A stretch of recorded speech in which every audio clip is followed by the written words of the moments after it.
Hi, I'm Fernanda Zamudio-Suaréz, breaking news editor here at the Chronicle of Higher Education. And today we'll break down the 4 properties of powerful teachers. We all know one, or maybe you're trying to be one. They've all got that thing, the trait or traits that always make you wonder, were they born with it or is it something else? There is a secret to effective teaching, or at least 4 qualities that all powerful teachers possess. Now let's get started. The first trait, personality. Most great teachers possess similar personality traits. They are approachable, funny, comfortable in their own skin, and creative.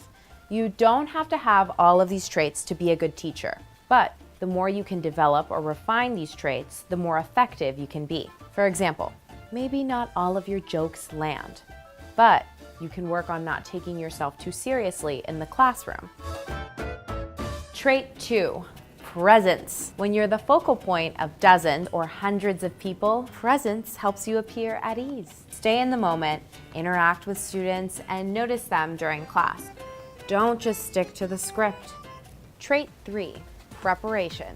There are 3 types of preparation: long, medium, and short term. Your advanced degrees have prepared you in the long run. It's your source of authority. Still, you should continue your education by attending conferences and being a practitioner or researcher in your field.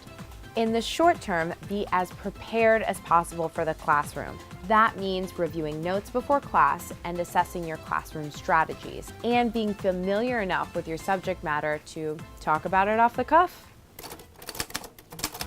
Tip 4, passion. Love your students and your subject matter. Students know when teachers resent being in the classroom. And students pick up when you truly care about them. You may have become a teacher because you loved your subject matter so much. But teaching the same thing year after year can dull anyone's passion. Switch things up. Re-engage with your field, try new reading assignments, or a new in-class activity. Remember, even if all these traits don't exactly come naturally to you, you can still be a powerful teacher. Good teaching is all about refining what you already have and developing what you need. Now go forth and teach. For more advice on the academic workplace, check out the link below.